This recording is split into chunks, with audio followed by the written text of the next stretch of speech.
Respected Muslim crowd, মুহতারাম Awami মুসলিমিন, সম্মানিত মুসলিম জনতা, আসসালামু আলাইকুম ওয়া রাহমাতুল্লাহি ওয়া বারাকাতুহু। আপনাদের সম্মুখে আমি শিরকের পরিণতি নিয়ে আলোচনা করব। শিরকের পরিণতি খুবই ভয়াবহ। মুশরিকদেরকে আল্লাহ কখনো মাফ করবেন না। এ প্রসঙ্গে কুরআন সুন্নাহর উপযুক্ত দলিল আপনাদের সম্মুখে উপস্থাপন করতেছি। শিরিক শব্দটি হলো আরবি শব্দ। শিরিকের পেইলে মাসদার হচ্ছে আল আশরাকু। That means in English associating partnership with almighty আল্লাহ।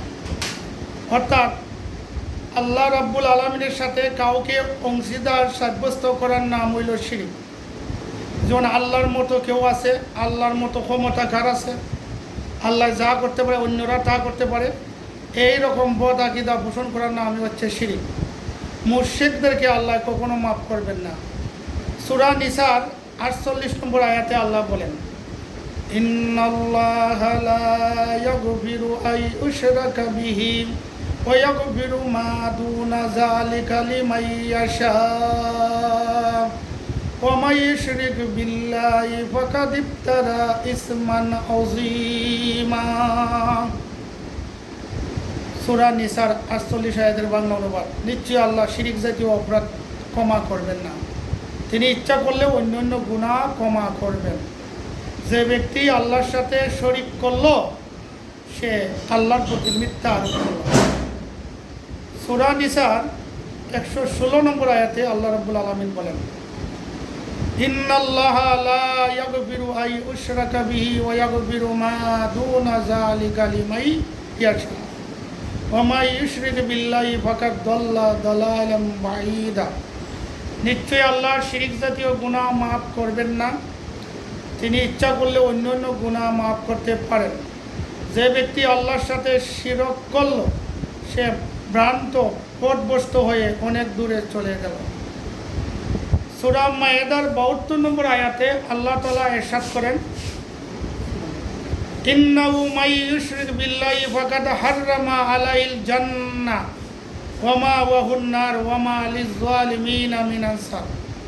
শিরিকের ফতোয়া হলো যে ব্যক্তি আল্লাহর সাথে শিরক করছে তার জন্য আল্লাহ জান্নাত হারাম করে দিয়েছেন এবং জাহান্নামই তার জন্য যথেষ্ট। সে পরকালে কখনো কোনো সাহায্যকারী পাবে না। জালিমদের জন্য কোনো সাহায্যকারী নাই। সূরা লুকমানের 13 নম্বর আয়াতে ক্লিয়ারনেস উল্লেখ আছে। হযরত লুকমান আলাইহিস সালাম তার ছেলেকে বলেন, ইয়া বুনাইয়া লা তুশরিক বিল্লাহ ইন্না শিরকা লা যুলমুন আযীম। হে আমার প্রিয় বৎস, আমার প্রিয় সন্তান, তুমি আল্লাহর সাথে শরিক করিও না। নিশ্চয়ই শিরিক হচ্ছে আল্লাহর প্রতি বড় ধরনের একটা জুলুম। এবার দেখেন মিশকাত শরীফের 61 নম্বর পৃষ্ঠা। মিশকাত শরীফের 61 নম্বর পৃষ্ঠা।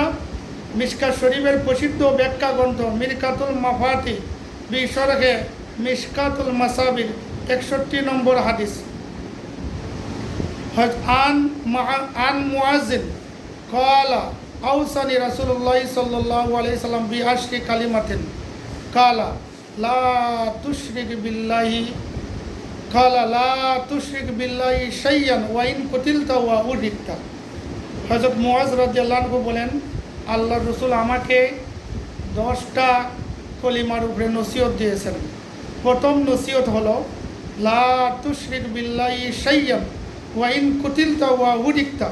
তোমাকে যদি হত্যা করা হয়, আগুন দ্বারা পুড়িয়ে মারা হয়, তবে তুমি আল্লাহর সাথে শিরিক করিও না। তাহলে শিরকের পরিণতি খুবই ভয়াবহ। মুশরিকদেরকে আল্লাহ কখনো মাফ করবেন না, কোরআন সুন্নাহ দ্বারা প্রমাণিত হইল। শিরকের কয়েকটা উপমা দিলাম। যদি কেউ বলে যিনি মুর্শিদ, তিনি রসুল, তিনি খুদা, সেটা শিরিক। যদি কেউ বলে আল্লাহ যা করতে পারেন, ওলি আব্দুল গাউস কুতুব তা করতে পারে, তা শিরিক।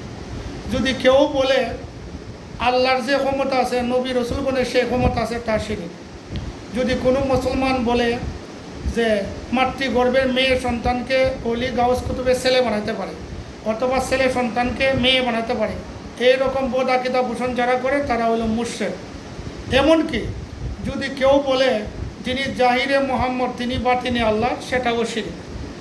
অতএব কোনো অবস্থায় আল্লাহর সমকক্ষ সমতুল্য কেউ নাই।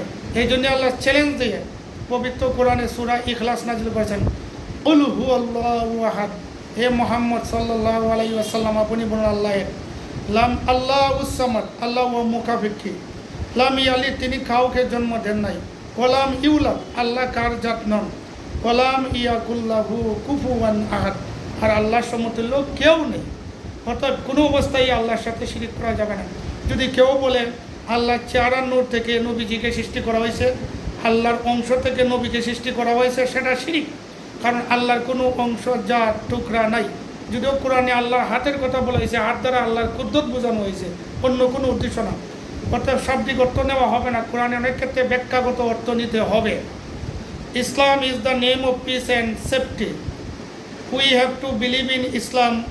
We have to follow up the lifestyle of the Prophet. May Allah peace be upon him. Allah is always partnerless. Allah is always partnerless. Allah will never forgive the partners. We are Muslim. We have to follow up Islamic principles to beautify our radiant lives. Thanks everyone to follow my video.